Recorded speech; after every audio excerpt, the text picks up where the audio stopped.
My name is Sandy Vineyard. I am 53. I own a pet sitting company called Handy Sandy Pet Services. Been in business for 14 years. When I first got sober, I'd always believed in God. I grew up Baptist and I always knew that there was a God, but I had felt that I'd just done so many bad things in my career of 25 years of bartending and drinking and drugging and everything else that comes along with it, that I really didn't know if I was redeemable, even though I knew that God still loved me. I just didn't know if I was worthy. I just kind of thought I was one of those people that I was just bad, and I'm trying to think of it. And I knew that I had to do something different, but I was afraid to do something different because the perfectionism came in and I wanted to be a good person, but I wasn't really sure how to do it. So I just really, at the beginning, what I did was I did what other people told me to do. I believed what other people believed, and I started just really trusting other people with the higher power thing. And I learned how to pray basically from the prayers that were in the book, and the Serenity Prayer, the Lord's Prayer, and I just it took a long time for me. I knew that I wanted to be close to God again. I just didn't know how to get there, and it takes a long time on the spiritual journey. It's not easy, and you doubt yourself, and then you start playing the deal with God. My first year of sobriety, I lost everything. I was one of those people that I stopped drinking and then things got worse. I left my boyfriend, I lost my job, I lost my apartment, I went bankrupt, and I was like, if God's so great and I'm trying to do good now, why are all these things happening? And I can see, I guess now, that God needed to kind of break me all the way down to nothing so that He could build me back up in the person that He wanted me to be, rather than the kind of messed up person that I was. So, and it's still a work in progress, but it took me years to actually realize that I wasn't ever really gonna, I guess, find God.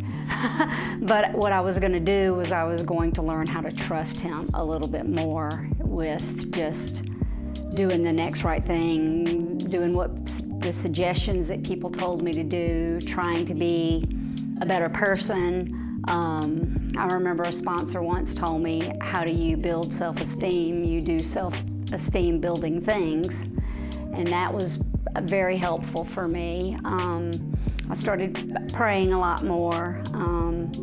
I did try to go back to the Baptist church, and I just felt very uncomfortable there. And I did all sorts of things. I had a lady who was into more of the crystal bowls and crystals and magic type stuff, and I did like my first year of sobriety, I went to a 45-minute long crystal bowl meditation, and that was really hard because I had a lot of energy, and trying to meditate and stay still while listening to them play these beautiful crystal bowls was tough, but I did it. I was open-minded enough to do it, and I tried a lot of other things, and then I didn't do anything for a long time. I just made AA. I don't want to say I made AA my higher power, but I concentrated on getting sober and then concentrated on helping others for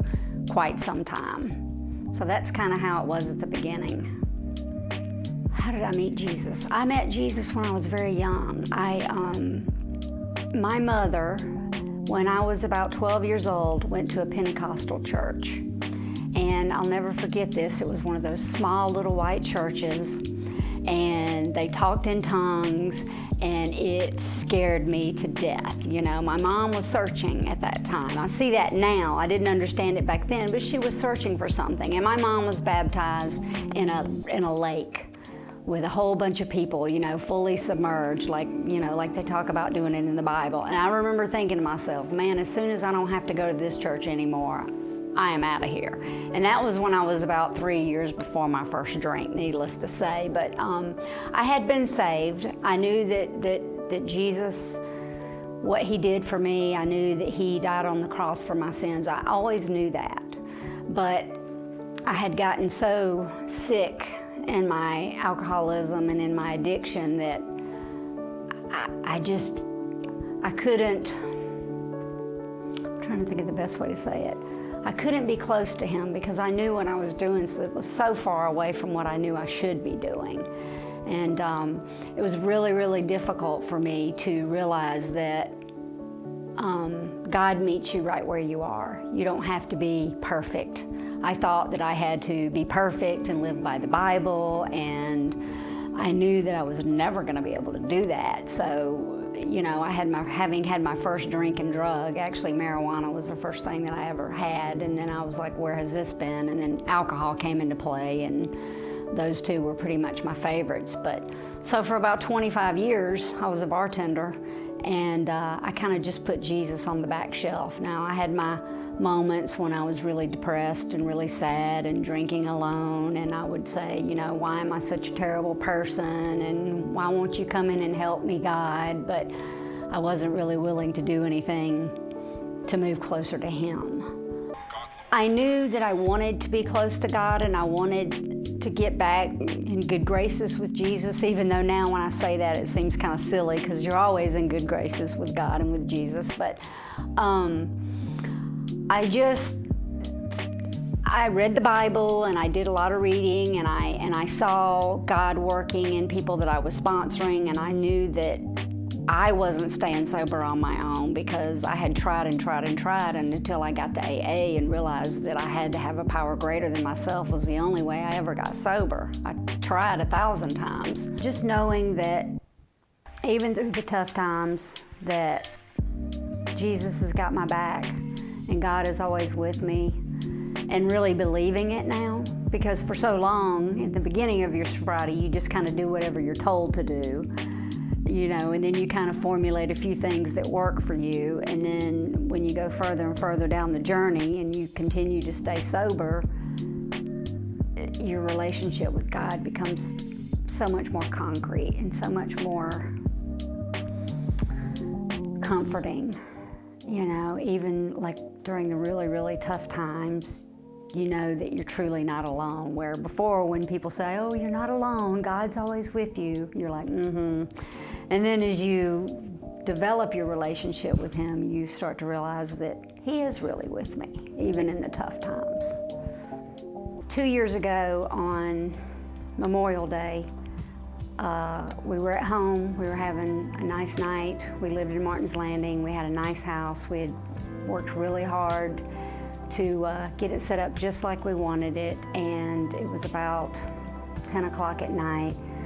We started hearing some sort of funny noise. Our neighbors had been out partying, and Steve went outside to see what it was, and the next door neighbor's son had put some fireworks in the trash can, and he burned both of our houses down. And it was a total loss, and luckily we got out of the house.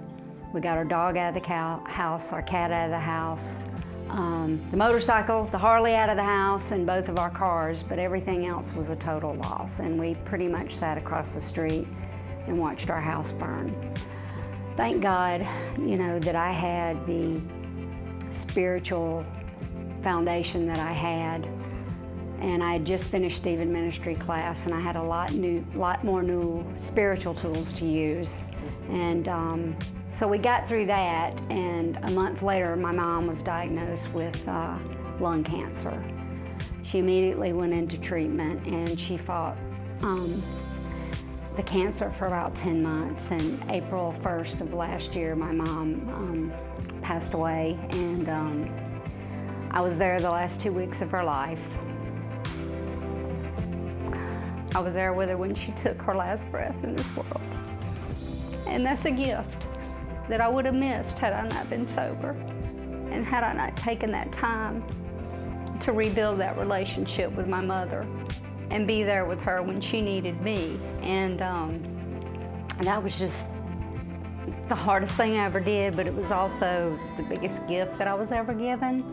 I never really understood when people said it's hard to be there, but you want to be there when someone passes, and then you have it happen and you understand it. And I was able to walk through that. And I can tell you that at my mom's house, there was pretty much everything that you could possibly want, because when someone is suffering from cancer, they have anti-anxiety medication, they have morphine, they have methadone. And I was one of the 2 people that were comfortable enough to give it to her. And you know, without having that foundation of sobriety and that foundation of that's not my business, and having the foundation of knowing that I was there to do God's work and help my mother, there was never a temptation to take any of those medications. There was never a temptation to drink, as painful as it was, and I got through that.